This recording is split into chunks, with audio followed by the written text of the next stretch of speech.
Hello. हाँ hello. हाँ, कल हम लोग जो बात किए थे उस पर कुछ सोचा? हाँ रे, जब तुम बोला तो हाँ मैं ना फिर स्टॉक मार्केट देखना स्टार्ट किया। ऑल्दो हम एनालिसिस तो कर ही रहा था, बट जो तुम रूल बोला उस हिसाब से हम स्टार्ट किया करने का। तो हम्म, देखो, एक और चीज समझना चाहिए कि हम स्टॉक मार्केट में पेशेंस कैसे लेके आए। फॉर अच्छा। एग्जाम्पल लाइक सपोज मेरे दो स्टॉक है, ठीक है। हम एक स्टॉक एक खरीद के रखा हुआ है, ठीक है, हम्म, और उसमें मेरा ज्यादा प्रॉफिट नहीं आ रहा है, सपोज 2-3% ही प्रॉफिट आ रहा है। But hmm, at the same time एक रैंडम स्टॉक है, स्टॉक वाइज, और वो 20% चला गया। अब अब मेरे को लग रहा है कि कहाँ से अगर हम उसमें इन्वेस्ट कर लेता तो इधर 2% के बजाय हम 20% कमाता। तो वो हम्म। जो पेशेंस है वो हम कैसे लेके आए कि हम अपने स्टॉक में ही रुका रहे, मतलब जो हम लेके रखा है, और तो हम सब एनालिसिस करके रखा है, तो मेरे को कम से कम थोड़ा टाइम देना चाहिए। बट वो पेशेंस जो अंदर से होता है ना, वो कैसे लेके आए।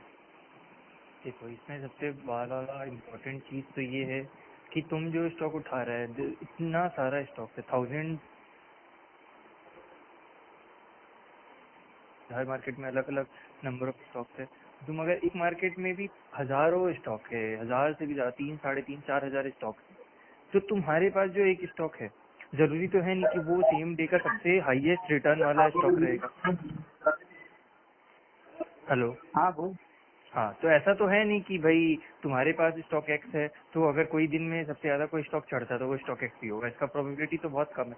तो अभी क्या है कि कोई भी स्टॉक वाई है, समझ लो, वो आज का सबसे ज्यादा गेनिंग स्टॉक रहा। तो अभी इस केस में तुम अगर उस स्टॉक को देखकर सोचेगा कि यार वो स्टॉक में 20% मिल रहा है, मेरे स्टॉक में 1%, तो ये देख के कोई मतलब नहीं है, क्योंकि ये देख के क्या होता है कि तुम्हारे पास जो चीज है ही नहीं, तुम उससे कंपेयर कर रहे हो अपने अपने स्टॉक। तुम्हारे पास तो वो चीज है ही नहीं, तो उसको हाँ देखकर कोई मतलब नहीं है। तुमको अगर वो इतना ही लुक्रेटिव लग रहा है तो तुम उसके बारे में स्टडी करो कि वो क्यों 20% बढ़ा हुआ है। ऐसी ही नॉर्मल ट्रेडिंग हुआ उसमें, या कोई बड़ा पोजीशन बन रहा है, कुछ अच्छा परफॉर्मेंस आने वाला है कंपनी का, कुछ बड़ा डेवलपमेंट हो रहा है, कोई अच्छा एक्विजिशन कर लिया है सस्ते में, हाँ तो वो सब डेवलपमेंट से तुमको देखना पड़ेगा कि क्या कुछ ग्रोथ है कि नहीं बिजनेस में, कि कुछ कुछ चल रहा है, कुछ अच्छा चल रहा है। अगर अच्छा चल रहा है तो तुम उसको फिर खरीदो, नहीं अच्छा चल रहा है तो उसमें माथा लगा के कोई मतलब नहीं। तो तुम्हारा स्टॉक सिलेक्शन कर रहा है, कुछ सोच समझ के खरीद रहा है, तुमको उस पर फोकस करना है। अब ऐसा भी होगा, किसी दिन वो 5% गिरेगा, किसी दिन 2% बढ़ेगा, किसी दिन 10% बढ़ेगा। तो उस केस में अभी तुम जो बोला पेशेंस कैसे लेकर आए, बहुत ज्यादा जरूरी है। अच्छा से अच्छा स्टॉक भी 60-70% ओवर द ईयर गिरते रहता है और बढ़ते रहता है। अमेजोन का एग्जांपल ले लेते हैं, फॉरेन मार्केट का स्टॉक। अमेजोन एटलीस्ट 8 जब से उसका आईपीओ आया, जब से उसका लिस्टिंग हुआ, 8 बार ऐसा हुआ है कि अमेजोन 60-70% करेक्ट हुआ है। नाउ जस्ट इमेजिन, ओ 60-70% करेक्ट होना मतलब क्या होता है कि अगर कोई 10 लाख रुपया डाला है उस स्टॉक में, और वो 10 लाख से सीधा 2 लाख 3 लाख पे आ गया, फिर वो बढ़ा बढ़ा बढ़ा, समझ लो 50-60 लाख चला गया, मतलब बढ़ते बढ़ते इतने सालों से होल्ड कर रहा है, फिर वो 50-60 लाख हो गया, फिर 50-60 लाख में फिर से कितना परसेंट करेक्शन हो गया, 70%, तो कितना बचा, 15 लाख। तो तुम सोचेगा 10 लाख डाले थे, फिर 2 लाख हुआ था, फिर भर बुढ़ा के 50 हुआ, फिर से 15 पे आ गया, तो 10 से 15 ही हुआ और इतने साल निकल गए। हाँ। तो उस केस में पेशेंस रखना मतलब कि नेक्स्ट टू, मतलब कि बहुत ज्यादा इम्पॉसिबल चीज होता है, मतलब कि तुमको वो डेवलप करना पड़ता है ओवर टाइम। और वो डेवलप तभी होता है ना जब तुमको कन्विक्शन होता है। तो आज का हम लोग का कीवर्ड रहेगा कन्विक्शन। जो तुम्हारा क्वेश्चन है उसमें आज का कीवर्ड है कन्विक्शन, कि हम लोग को कन्विक्शन कैसे लेकर आना है, क्योंकि अगर कन्विक्शन नहीं होगा तो पेशेंस फिर तुम्हारे आएगा अंदर ही नहीं। आएगा ही हाँ नहीं। क्योंकि तुम्हारे को अगर पता रहेगा ना कि ये कंपनी पे हम दांव लगा रहा है, बेट कर रहा है, बिकॉज आई नो कि दिस विल परफॉर्म, तो ही तुम उससे पैसा कमाकर निकल पाएगा और पेशेंस के साथ में होल्ड कर पाएगा, चाहे वो बढ़ रहा हो तब, चाहे वो गिर रहा हो तब। तो कन्विक्शन इज वेरी इंपॉर्टेंट। तुम्हारे को अपने स्टॉक्स पे कन्विक्शन रखना पड़ेगा। अब जैसे टाइटन का एग्जांपल लेते हैं इंडियन मार्केट में, हाँ। राकेश झुनझुनवाला, उसमें मतलब राकेश झुनझुनवाला का जो टोटल नेटवर्थ है उसका अराउंड 30%, पर 30-40% इज इन टाइटन। तो जस्ट इमेजिन कि तुम्हारे पास में अगर 1 करोड़ रुपया है तो तुम 30-40 लाख रुपए एक ही स्टॉक में डाल दिया, हाउ रिस्की इट इज। हाँ तुम्हारे को वैसा कन्विक्शन है तभी तुम डाल रखा है। जब तुम्हारे अंदर कन्विक्शन होता है, जब तुमको पता होता है कि भाई हम क्या कर रहे हैं, तो रिस्क भी अपने आप ही मिनिमाइज हो जाता है। हाँ और जब तुमको नहीं पता होता है ना, तो तुम 1% भी अगर कोई चीज में एलोकेशन करता है तो वो भी रिस्की ही कहलाता है। तो इट इज नॉट ऑलवेज कि तुम्हारा एलोकेशन किसमें कितना है, वो मैटर करता है, उससे रिस्क डिफाइन होता है। बट रिस्क डिफाइन होता है उससे भी ज्यादा नॉन न्यूमेरिकल, मतलब जो कि तुम्हारा फीलिंग, तुम्हारे साइकोलॉजी से हाँ कनेक्टेड है, जो कि होता है conviction. It is not always on numbers कि तुम नंबर से ही खेल के तुम जीत जाएगा। बहुत बार क्या होता है, और शेयर मार्केट में तो सबसे ज्यादा इंपॉर्टेंट है, तुम खाली नंबर नंबर करते रहेगा ना तो कुछ नहीं होने वाला तुमको। क्योंकि शेयर मार्केट में अभी समझ लो तुम कोई कंपनी उठाया, हाँ टाइटन जैसा कंपनी उठाया, हाँ या 20 साल पहले तुम समझ लो रिलायंस से उठा लिया, या कोई भी अच्छा अच्छा स्टॉक जो आज अच्छा रिटर्न दे रहा है तुम वो स्टॉक उठाया। बट अगर तुमको कन्विक्शन ही नहीं था तो चाहे तुम्हारे पास में जितना ही नंबर्स था कि तुमको पता है बिजनेस 30% ग्रो कर रहा है, 15% ग्रो कर रहा है, बट तुम्हारे अगर कन्विक्शन नहीं होता तो तुम तो होल्ड ही नहीं कर पाता ना। हाँ तो तुम्हारा जो पेशेंस है ना वो को रिलेटेड है कन्विक्शन से। तुम्हारे अंदर तुमको डेवलप करना पड़ेगा कि हम जो चीज कर रहे हैं वो कितना सही है कितना गलत है। अब ऐसा भी हो सकता है कि 10 साल कंपनी अच्छा किया, उसके बाद में कुछ ऐसा हो गया कि वो कंपनी उसके बाद में डूबी गया। तो अगर तुमको 10 साल भी अच्छा किया, तुम अगर सही टाइम पे घुसा है तो तुम अपना 10 साल में प्रॉफिट लेके निकल सकते हैं ना। हाँ ऐसा थोड़ी है कि भाई उसके बाद में तुमको दिव्य दृष्टि तो होगा नहीं कि हाँ भाई हाँ ये खराब होने वाला तो हम एकदम राइट टाइम पे निकलना है। अगर एकदम तुमको टाइमिंग तो, जैसे अपने कल बात की, टाइमिंग तो पता नहीं, but if you know how to read business, how to study business, तो तुमको पता रहेगा ना कि कब क्या चीज सही हो रहा है क्या चीज गलत हो रहा है। अब जैसे कि इन्फो एज के एग्जांपल लेते हैं जो कि हाँ Naukri.com है। हाँ तो इसका इन्वेस्टमेंट था जोमेटो में, पॉलिसी बाजार में। तो जब जोमेटो का आईपीओ आने वाला था और फिर जोमेटो का आईपीओ के बाद में वो 160 रुपए पर जब ट्रेड हो रहा था हम्म, तब इन्फो एज का शेयर भी काफी हाई पे था। बट जैसे ही जोमेटो का शेयर 150 160 से 80 रुपया 60 रुपए पे आ गया तो इन्फो एज का share corrected 50%। Now just imagine 50%। 50% correction Info Edge जैसा स्टॉक में जो कि एक मल्टीबैगर रिटर्न दिया है। आधा जन तो नाम भी नहीं जानते होंगे, इसलिए भी क्योंकि जनरली पेनी स्टॉक सबको वो करना रहता है। हाँ और ये काफी एक्सपेंसिव, मतलब कि price wise expensive, not market cap wise, price wise 3000 4000 का स्टॉक जनरली ये चलता है। 500 1000 से बढ़ते बढ़ते 4000 पे गया था, 4500 5000 पे गया था, अभी शायद कम होके कुछ गिरा हुआ है। बट क्या है कि अब 50% जोमेटो गिरा हुआ है, 160 से 50% भी हाँ 60-70%। अभी और 58 पे चल रहा हाँ, है। तो इन्फो एज भी 50% करेक्ट हो गया, but that does not necessarily mean कि इन्फो एज खराब बिजनेस है। उसका one of the investments is not working, which is हाँ फाइन। तुम एक इन्वेस्टमेंट के बेसिस पे जज नहीं कर सकते। ये तो वही बात हो गया कि एक इंसान है, वो लाइफ में फेल हो गया एक बार तो तुम उसको जज कर लिया कि इससे आगे कुछ नहीं होगा। हाँ ऐसा थोड़ी होता है, फेलियर के बाद भी तो सक्सेस मिलता ही है। इनफैक्ट सक्सेस मिलता ही है धक्का खाने से। हाँ ऐसे एकदम तुमको परोस के सक्सेस मिल जाएगा तो फिर क्या है कि उसका तुमको वैल्यू नहीं उसका होता। वैल्यू नहीं रहेगा, राइट। और तुमको उसको पता नहीं रहेगा उसका वर्थ क्या है। और तुमको ये फेलियर के बाद में मिलता है तो तुमको पता रहता है कि हाँ कितना इम्पोर्टेंट है। तो सेम वे, तो कहने का मतलब यही था, जो भी एग्जांपल्स हम लिया, कि तुमको अगर पता है ना कि बिजनेस में क्या चल रहा है, बिजनेस में अब कंपनी का प्रमोटर भी बहुत इंपॉर्टेंट होता है। इट इज नॉट ऑलवेज कि कंपनी कितना ग्रो कर रहा है, कंपनी ग्रो कर रहा है बट प्रमोटर एकदम बेकार है ना, तो वो कभी ना कभी जाके बस्ट हो ही जाएगा। क्योंकि प्रमोटर एक गलत डिसीजन लेगा और वो पूरा एक गलत कम डिसीजन से पूरा का पूरा कंपनी डूब सकता है ना। जब क्योंकि कंपनी को भाई अच्छा का चीज करने में तुमको नंबर ऑफ स्टेप्स होता है, बट गलत चीज करने में तो एक गलत स्टेप से तुम्हारा सब कुछ खत्म हो सकता है। हाँ लाइक से तुम्हारे पास में 1 करोड़ का कैपिटल है, तुम उसे धीरे धीरे करके 1 करोड़ को 7 करोड़ किया, 8 करोड़ किया, 10 करोड़ किया। बट तुम क्या किया, तुमको तुमको समझ लो ये तो तुम किया 1 से 10 करोड़ इन्वेस्टमेंट करके और थोड़ा बहुत ट्रेडिंग वगैरह करके। बट देन तुमको पता चला ऑप्शन, फ्यूचर एंड ऑप्शन के बारे में, तुम वो करने लगा विदाउट एनी नॉलेज, तुम्हारा 10 करोड़ जीरो हो जाएगा। एक हफ्ते में जीरो हो जाएगा, एक दिन में जीरो हो जाएगा।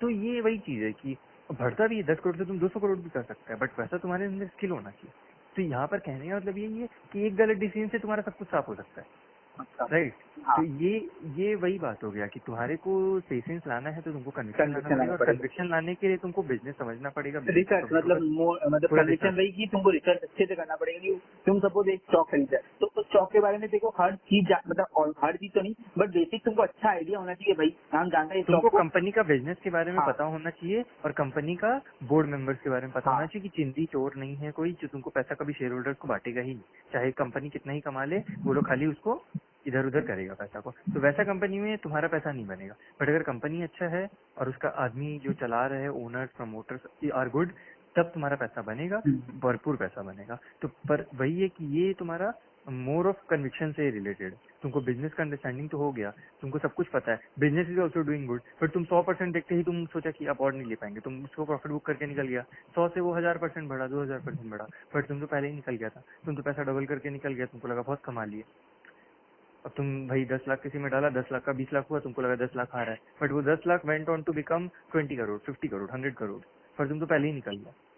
तो ये हाँ करना बहुत मुश्किल है। क्योंकि ये मुश्किल इसलिए है क्योंकि तुम्हारा पोर्टफोलियो तुम देखते रहता है, तुम्हारा अमाउंट ऊपर नीचे होता रहता है। तुम कोई प्रॉपर्टी खरीदता है तो उसका हर दिन तुमको नहीं वैल्यू देख नहीं दिखता सकते है हाँ स्क्रीन पे। तुम खरीद लिया, अब तुमको कोई आकर कान में नहीं बोलेगा कि यार तुमने 1 करोड़ में प्रॉपर्टी खरीदा, उसका दाम आज 95 लाख चल रहा है, तुमको कोई बोलेगा नहीं आके, बोलेगा भी तो you will not care much, because वो इमूवेबल प्रॉपर्टी है, इलिक्विड है, तो तुमको पता है ना कि अभी इसको हमको बेचना थोड़ी है यार।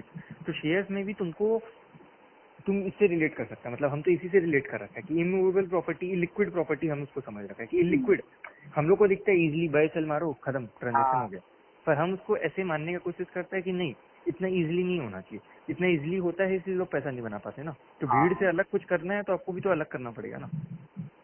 यस, एकदम सही बोला, क्योंकि भाई क्योंकि लोग है ना कि बाइसल कर लेते हैं कि इजी है, बट उसके पीछे वो जो ट्रांजेक्शन कॉस्ट हो रहा है, बहुत सारी चीजें वो ध्यान ही नहीं रखता कि जा तो रहा है। अब तुम्हारे स्क्रीन पे तुमको 10 लाख का 20 लाख दिख रहा है, हरा हरा दिखेगा, तुम प्रॉफिट बुक करके निकल जाएगा 2 साल में, 4 साल में, 5 साल में, बट यू नेवर नो कि that 10 lakh will become how much. अगर कंपनी अच्छा करते रहा, सब कुछ अच्छा चलते रहा, तो दैट विल कंपाउंड। तो 50 लाख 10 लाख से 20 हुआ, 20 से 40 होगा, 40 से 80, 160, 320, 10 crore, 20 crore, 100 crore, you never know कितना ऊपर जा सकता है। गया है स्टॉक ऐसे। ऐसे होता है, तो हम भी सुन रहे हैं, में कोई विप्रो खरीद के रखा था उस टाइम पे कि 20 हाँ साल बाद विप्रो कितना अच्छा रिटर्न देगा उस आदमी को। बट कोई भी नहीं होगा ऐसा जिसके पास में 1980 का विप्रो खरीदा हुआ 2022 तक पड़ा होगा, ऐसा कोई भी बहुत नहीं कम होगा इंसान। जो जिंदा होगा, जो जिंदा अपनी इन्वेस्टमेंट को रेगुलर ट्रैक करके कोई रख ही नहीं पाएगा ऐसा। इमॉर्टल वाला मतलब कि ये बहुत ही इम्पॉसिबल वाला चीज है ये। तो ये सब बहुत डिफिकल्ट टास्क होता है, बिकॉज तुमको पैसा है ना, ये मनी है, मनी।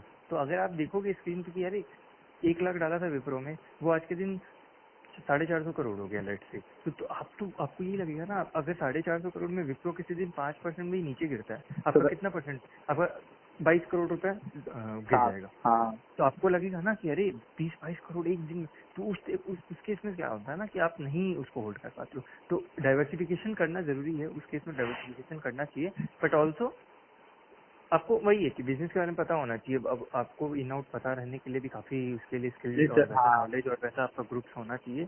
तो दैट इज सेकेंडरी, और वो आपका कोई 1-2 साल 5-10 साल में नहीं होता है कि आपका 1 लाख 450 करोड़ हो गया या 1000 करोड़ हो गया। टाइम उसमें देता है। टाइम लगता है, 20-30 साल लगता है, तब तक तो आप भी ग्रो करके मैच्योर हो चुके होते हो। तो क्रक्स इसकी स्टार्टिंग अफ्रेश, अगर आप फ्रेशली स्टार्ट कर रहे हो तो ये नहीं कि आपका लॉन्ग टर्म है 1 हफ्ता, 1 दिन, 10 दिन, this is not a long term. In fact 5 साल को भी आप लॉन्ग टर्म नहीं बोल सकते। 5 साल में क्या होता है यार, 5 साल तो मतलब चुटकी में निकल जाता है। हाँ, वो कम। तो लॉन्ग टर्म का डेफिनेशन है मोर देन 10 ईयर, तभी आपका वो लॉन्ग टर्म कहलाता है। पर ठीक है, स्टिल आपको मतलब कम से कम 4-5 साल एक स्टॉक अगर आप उठा रहे हो कुछ सोच के, तो आपको उसको देना चाहिए कि हाँ, क्योंकि एक साइकिल होता है हर चीज का, बिजनेस का भी साइकिल्स होता है, तो उसमें वो अंडर परफॉर्म भी करता है, ओवर परफॉर्म भी करता है। तो like if I like summarise everything, तो कन्विक्शन से मैंने स्टार्ट किया था कि अगर आपको होल्ड करना है कोई स्टॉक, पेशेंस, तो पेशेंस के लिए आपको कन्विक्शन होना चाहिए। और कन्विक्शन कंडीशन। लाने के लिए आपको अंडरस्टैंडिंग होना चाहिए बिजनेस का, प्रमोटर्स का। अच्छा, आपको अपने साइकोलॉजी पे भी काम करना पड़ेगा, because I think 20-30% he contribute करता है आपका बिजनेस का अंडरस्टैंडिंग और प्रमोटर्स का अंडरस्टैंडिंग, बट 70% आपका जो प्रॉफिट और सक्सेस मैटर करता है स्टॉक मार्केट में, वो आपका मैटर करता है कन्विक्शन से, साइकोलॉजी से, how you behave when you see profit, how you behave when you see loss. तो लॉसेस। ये सब अंडरस्टैंडिंग बहुत जरूरी है, और यही सब फैक्टर्स कंट्रीब्यूट करता है अल्टीमेटली सक्सेस होने के लिए। ट्रेडर क्योंकि आप होने। देख लो, मार्केट में 3-4 ही बड़ा नाम है जो हम लोग सुनते हैं, बाकी नहीं सुनते, और India is a population of 140 crore.